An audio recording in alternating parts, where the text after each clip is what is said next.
सबसे पहले 85-86 में जब मैंने मलारी में डिस्कवर किया था केव्स बरियल को, तो इसी तरह के बरियल्स इस वेस्टर्न तिब्बत में मिले हैं। इसी तरह का मुस्तांग में मिले हैं जो कि नेपाल में है। इसी तरह का हमको किन्नौर और स्पीति में मिला है। तो ये एक बड़ा वास्ट एरिया है। पहली बार उनको अपनी थीसिस में 87 में मेंशन किया था कि किन्नौर में बहुत सारी ऐसी साइट्स हैं जिनको हम कंपेयर कर सकते हैं मलारी के साथ। ये मोस्टली ये जो साइट थी, ये सारी हैबिटेशनल साइट्स हमको कम मिली वहाँ पे हमको बरियल साइट्स, यानी जहाँ पे उन्होंने अपने मृतकों को दफनाया था। ऐसा माना जाता है कि ऑलमोस्ट 500 BC से लेकर के और 600 ईस्वी तक का जो पीरियड है, इस पीरियड में जो बहुत सारे archaeological evidences in different region से मिले हैं और इनमें जो बहुत सारी सिमिलरिटीज देखी गई है, वो कहीं ना कहीं एक ऐसे संस्कृति की ओर इंगित करते हैं कि जिनका कोई एक कॉमन कनेक्शंस था जिनके बीच में। और सवाल यह है कि केवल बरियल्स नहीं मिले, बरियल्स में भी अलग अलग टाइपोलॉजी है। ऐसे कहीं सिस्ट है, यानी चैम्बर बना करके, कहीं केव्स के अंदर है, कहीं सेप्ट बनाया गया है, कॉफिन में रखे गए हैं, ये अलग अलग हैं। और मुस्तांग में तो थाउजेंड ऑफ केव्स हैं। तिब्बत में जो हमको बरियल्स मिले हैं सेप्ट के अंदर, उनमें कुछ कॉफिन्स भी, कॉफिन केवल तिब्बत से ही मिला है। That is very interesting. जहां लकड़ी नहीं है, दैट इज वेरी इंटरेस्टिंग कि जहां लकड़ी नहीं है वहां कॉफिन मिला है। उसमें गोल्ड का मास्क भी मिला है जैसा मलारी से मिला है। और उसमें जो कॉफिन बनाया गया है वो देवदार की लकड़ी का है। आप मलारी से आगे चले जाओ, बड़ा सुंदर जंगल है देवदार का, बड़े सुंदर बुग्याल्स है। तो वो जो तिब्बत में तोलिंग के पास और उसके सराउंडिंग में जो कॉफिन बना रहे हैं इसकी देवदार की, वो देवदार का सप्लाई यहाँ से है, सप्लाई चेन यहाँ से है। तो एक well developed community trans Himalaya के अंदर डिफरेंट पार्ट में, एक वास्ट एरिया में रह रही थी।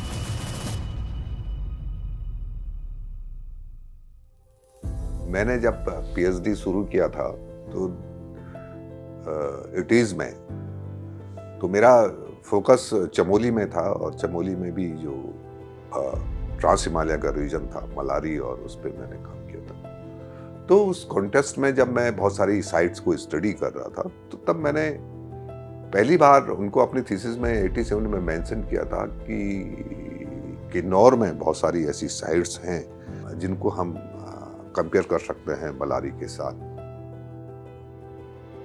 किब्बर थोड़ा उसमें लेट आता है, लेकिन उसमें जो इंपॉर्टेंट साइट्स थी वो थी कानम और लिप्पा और स्पू। ये कुछ इंपॉर्टेंट साइट्स थी। ये मोस्टली ये जो साइट थी, ये सारी हैबिटेशनल साइट्स हमको कम मिली वहाँ पे हमको बरियल साइट्स मिली है, यानी जहाँ पे उन्होंने अपने मृतकों को दफनाया था। और अगर इस पूरी परंपरा को अगर हम देखें, बड़े कॉनवास में अगर देखें हम, और आज के जो पॉलिटिकल मैप्स हैं इनको हटा करके देखें, तो एक बड़ा एरिया ऐसा आता है जिसको आप कल्चरली कभी कभी हम उसको शांगशुंग भी कहते हैं कभी, और रिलीजियसली जिसको बोनपा रिलीजन का एरिया भी कहते हैं, और जो लगभग प्री बुद्धिस्ट तिब्बत से आइडेंटिफाइड किया जाता है। लेकिन पर्टिकुलरली ये पूरा तिब्बत नहीं है, बल्कि तिब्बत के बाहर भी बहुत बड़ा ऐसा एरिया है। इसीलिए मैंने कहा कि ये इसमें अगर हम आज की पॉलिटिकल बाउंड्रीज को हटा दें तो एक बड़ा वास्ट एरिया है, जिसमें आपका आज का तिब्बत हो गया, भारत में अरुणाचल प्रदेश से लेकर के और आपके सिक्किम, नॉर्दर्न नेपाल और उत्तराखंड, किन्नौर, लाहौल स्पीति, लद्दाख और वहां से आगे गिलगित बाल्टिस्तान तक का जो बड़ा एरिया है, ये लगभग बहुत सारी इसमें समानताएं रही है। लेकिन इसमें भी पर्टिकुलरली जो वेस्टर्न तिब्बत का रीजन था, जिसको हम कह सकते हैं कि जो कैलाश मानसरोवर या जो इसके वेस्ट की तरफ जो एरिया आ गया है, ये इसको पर्टिकुलरली शांगशुंग एम्पायर के नाम से इसको जाना जाता है। इसका जो सेंटर था वो क्यारदुंग करके जो टोलिंग मठ के पास है वो था। और इसका जो एक्सटेंशन अगर हम देखेंगे इस वाइड एरिया का, इसमें पर्टिकुलरली ऐसा माना जाता है कि ऑलमोस्ट 500 बीसी से लेकर के और 600 ईस्वी तक का जो पीरियड है, इस पीरियड में जो बहुत सारे archaeological evidences in different region से मिले हैं और इनमें जो बहुत सारी सिमिलरिटीज देखी गई है, वो कहीं ना कहीं एक ऐसे संस्कृति की ओर इंगित करते हैं कि जिनका कोई एक कॉमन कनेक्शन था जिनके बीच। और ये एरिया जो है, ये एरिया, इसमें हमने जैसे बहुत सबसे पहले शायद हम इस एरिया में सबसे पहले 85-86 में जब मैंने मलारी में डिस्कवर किया था केव्स बरियल को, तो इसी तरह के बरियल्स इस वेस्टर्न तिब्बत में मिले हैं। इसी तरह का मुस्तांग में मिले हैं जो कि नेपाल में है। इसी तरह का हमको किन्नौर और स्पीति में मिला है। तो ये एक बड़ा वास्ट एरिया है। और सवाल यह है कि केवल बरियल्स नहीं मिले, बरियल्स में भी अलग अलग टाइपोलॉजी है। ऐसे कहीं सिस्ट है यानी चैम्बर बना करके, कहीं केव्स के अंदर है, कहीं सेप्ट बनाया गया है, कॉफिन में रखे गए हैं, ये अलग अलग हैं। और मुस्तांग में तो थाउजेंड ऑफ केव्स हैं। तो ये अलग अलग पैटर्न है, लेकिन जो मटेरियल्स है वो काफी कुछ उसमें सिमिलरिटीज दिखाई देती है। तो ये लेकिन अनफॉर्चुनेटली अभी तक इसको आपस में कनेक्ट करने का, इसके एविडेंसेस को कनेक्ट करने का बहुत कोई ठोस प्रयास नहीं हुआ है। हमने पहली बार उत्तराखंड से आगे बढ़ करके हिमाचल में इसको डिस्कवर करने के लिए, नहीं इन साइट्स पे काम करने के लिए लगभग 4-5 साल हम लगातार यहाँ पे गए हैं। और जो मटेरियल्स यहाँ पे मिला है, स्पेशली जो सबसे ज़्यादा सिमिलरिटी जिस चीज़ में दिखाई दी वो थी पॉटरीज के अंदर। और जो दूसरे आर्टिफैक्ट्स हैं जैसे बीड्स हैं, स्ट्रीटाइट बीड्स, सोप स्टोन का जो बनता है, ये बड़ा पॉपुलर रहा है हड़प्पन सिविलाइजेशन में। तो ये बहुत ही पॉपुलर बीड्स रहे हैं। और ये बनाना कोई बहुत आसान चीज नहीं है। It's required a very advance technology, pyro technology, यानी एक सर्टेन टेम्परेचर पर इनको हीट करके और फिर इनको शेप देना और फिर उसमें छेद भी करना।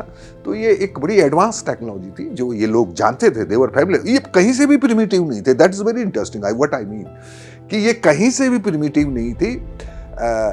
इनका मेटलर्जिकल साइंस काफी डेवलप था। पॉटरी मेकिंग में ये बहुत एडवांस थे। और ये बहुत सारे मेटलर्जी का, कॉपर को यूज कर रहे थे, गोल्ड को यूज कर रहे थे। तो यानी ये काफी डेवलप। और द मोस्ट इंपॉर्टेंट थिंग कि ऐसा लगता है कि ये लोग वेल कनेक्टेड थे with different parts of the world. क्योंकि हमको किन्नौर में, मलारी में और खास तौर से तिब्बत में उसका एक ही एविडेंस अभी तक आया है, सेल बीड्स के एविडेंस मिले हैं। यानी जो समुद्र से जो निकलता है उससे जो बीड्स बनते हैं।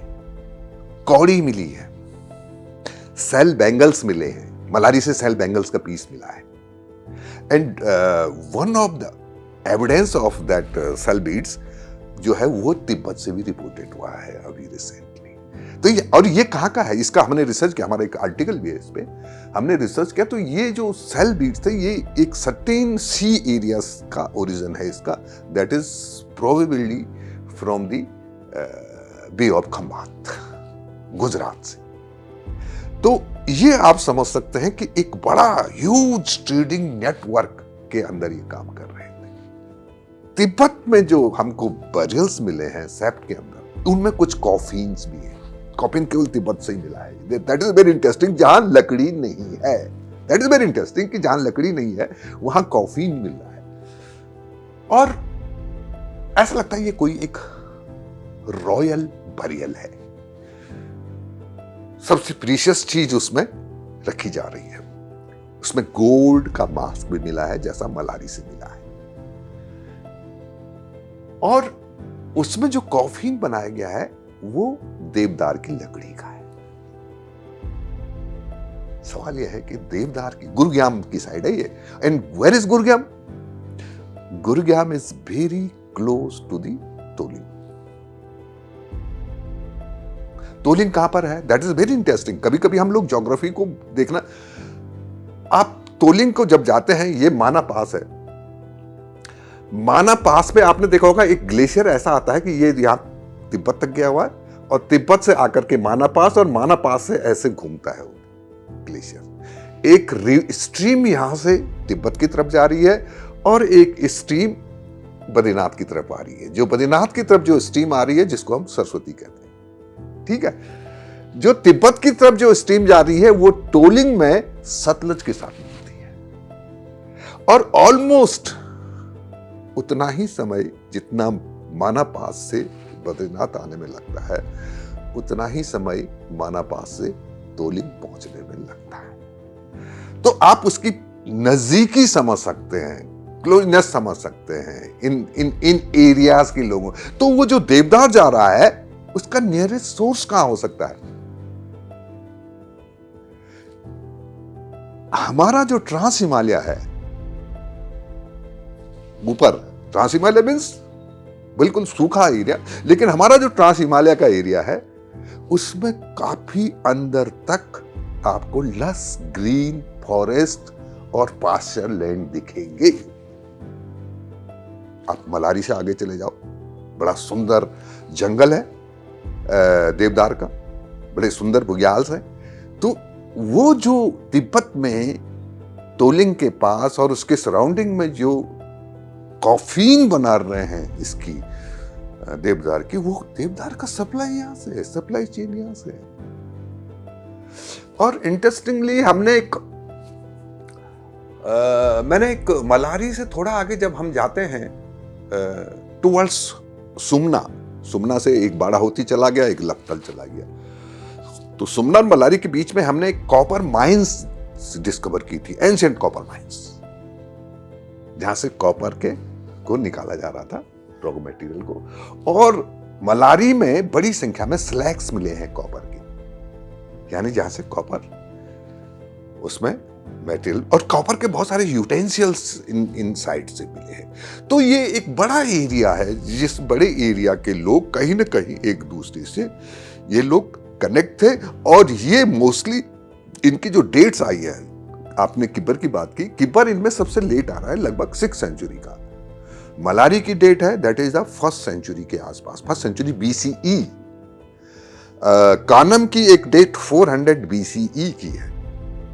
लिप्पा भी 200 BCE से 200 CE के आसपास आ रहा है। और तिब्बत की जो सारी साइट्स हैं, गुरुग्राम है और चौथिंग है, कोटा करके जिसको बोला जाता है, और ये खारदुंग है, ये जितनी भी ख्युंगलुंग सॉरी, ये जितनी भी साइट्स हैं, इनकी डेट आप देखेंगे ये लगभग 400-500 BCE से 500-600 CE तक के बीच में जाती है। 1000 ईयर के आसपास का इसका एरिया। तो एक well developed community trans Himalaya के अंदर डिफरेंट पार्ट में एक वास्ट एरिया में रह रही थी, और जिसका एक ऐसा लगता है कि ये समृद्ध उसका एक स्तर था, जो आपस में ही नहीं बल्कि ऐसा लगता है कि दुनिया के दूसरे हिस्सों से भी कनेक्टेड थी।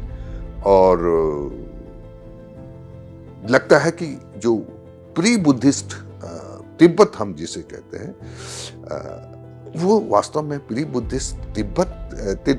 बुद्धिस्ट एरा के जो तिब्बती हिस्ट्री है या आर्कियोलॉजी है, वो यही लोग थे।